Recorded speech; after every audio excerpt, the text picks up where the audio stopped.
Welcome back दोस्तों, और आज के इस वीडियो में कुछ अलग मैं आपको बताने वाला हूं। एक ऐसा टॉपिक जो बहुत से लोग फेस करते हैं। Lot of people keep on talking about it, ask for help for that issue, and that particular issue is resource guarding.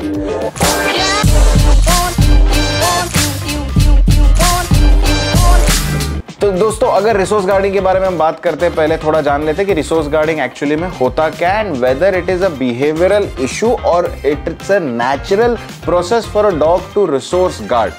तो रिसोर्स गार्डिंग का बाय डेफिनेशन मतलब है कि a dog is guarding a resource. मतलब कोई भी resource हो सकता है। It can be food, it can be toys, it can be the bed of the dog, it can be any piece of cloth, it can be the human itself, it can be another animal, or it can be the dog's space itself, right?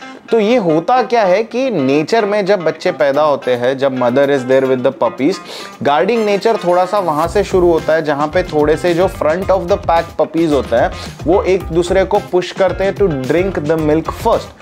उसमें वो अपना अपना space guard करते हैं और distance बनाते हैं। साथ ही साथ जो मिडिल ऑफ द पैक और back of the pack puppies होते हैं वो उनके साथ थोड़ा थोड़ा डिफेंसिव वे में एक्ट करते हैं, और वहां पे बेसिक रिसोर्स गार्डिंग देखने मिलती है। जरूरी नहीं है कि resource guarding has to be all aggression, teeth and biting. A simple subtle look and the dog backs off, that is also resource guarding in itself.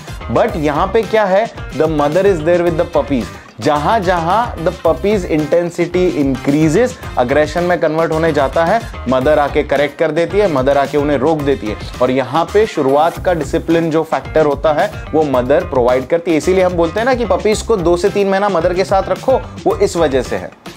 अब जब मदर ये फैक्टर प्रोवाइड करती है बच्चों को, तो यहाँ पे बहुत सारी चीजें तो सॉल्व हो जाती है और बच्चे नहीं दिखाते उतना गार्डिंग नेचर। लेकिन कुछ फ्रंट ऑफ द पैक, कुछ डोमिनेंट नेचर के डॉग्स, कुछ टेरिटोरियल नेचर के डॉग, कुछ back of the pack nature के डॉग्स जो सुपर सेंसिटिव होते हैं, वो अपने अपने रीजन से रिसोर्स गार्ड कर सकते हैं। तो क्या है ये रीजन जान लेते हैं, उसके बाद बढ़ेंगे डेमोन्स्ट्रेशन की तरफ। एक बड़ा रीजन होता है टेरिटोरियलनेस और डोमिनेंस नेचर, जहां पे एक पपी क्लेम करेगा या एक डॉग क्लेम करेगा वो object, and he will be like this is mine, this is what I claim. इसको मेरा जब मन करेगा तब मैं इसे छोड़ दूंगा, जब तक मेरा इंटरेस्ट है इसके ऊपर मैं इसे गार्ड करते रहूंगा। अब अगर वो कॉन्फिडेंट नेचर का है तो he will just guard it subtly. इंसान आएगा, उसे अगर डिस्ट्रैक्ट करेगा, या फिर ह्यूमन एक्सपीरियंस्ड है, ह्यूमन को पता है डॉग को बाउंड्रीज कैसे लगाते हैं, ह्यूमन के डॉग के साथ ट्रस्ट रिस्पेक्ट अच्छा है, तो जैसे ही ह्यूमन बीच में आएगा डॉग छोड़ के बैक ऑफ कर देगा और चले जाएगा। तो जो गार्डिंग, जो रिसोर्स गार्डिंग हम इंसान जिस तरह देखते हैं अग्रेशन वाला, वो कभी नहीं आता। लेकिन अगर एक इंसान अब्यूज करता है डॉग को, पनिश करता है, मारता है, पीटता है, डराता है, तो डॉग में किक इन होगी इनसिक्योरिटी, डिफेंसिव नेचर, और डॉग ग्राउल करना शुरू करेगा, ग्राउल के साथ काटना भी शुरू कर सकता है। ऐसा ही दूसरा वे होता है जहां पे डॉग्स ही सेंसिटिव होते हैं, बैक ऑफ द पैक वाले होते हैं, नर्वस, इनसिक्योर, थोड़े से यंग एज से होते हैं, राइट, इन देयर पर्सनैलिटी।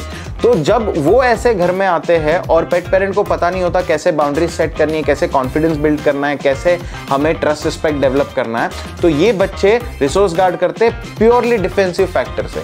उनमें ज्यादा डोमिनेंस नेचर नहीं होता, वो एक्चुअली देखोगे तो बहुत डरते हैं, बहुत फट्टू होते हैं, लेकिन वो फियर की वजह से, नर्वसनेस की वजह से, डिफेंस की वजह से, अगर कोई सामने जाता है और वो उसकी हैबिट बन चुकी है तो वो अच्छे से काट सकता है, और उसका bite would be worse than its bark, because nervous bite जो होते हैं वो ज्यादा इंटेंस होते हैं। तो ये जब 2 सिनेरियोज आप समझ चुके हो, अब बढ़ते हैं डेमोन्स्ट्रेशन की तरफ और समझते हैं कि how exactly to teach a dog to leave an object at an early stage, so आप रिसोर्स गार्डिंग प्रिवेंट कर सकते हो। और दूसरी चीज हम जानेंगे इन डेमोन्स्ट्रेशन कि अगर खुदा ना खास्ता मानो आपके डॉग ने कुछ उठा लिया है and it is something that he is not supposed to, it is risky for his life, तो एक इमरजेंसी में कैसे उसके मुंह से वो चीज फटाक से छुड़वाई जा सकती है, वो भी मैं आपको दिखाऊंगा आगे डेमोन्स्ट्रेशन। अब डेमोन्स्ट्रेशन में आगे बढ़ने के पहले दोस्तों, अगर आप नए हो चैनल पे तो हमें सब्सक्राइब करना मत भूलना, and hit the bell icon, notifications on कर लीजिए, तो आपको ऐसे नए नए ट्यूटोरियल्स मिलते रहेंगे।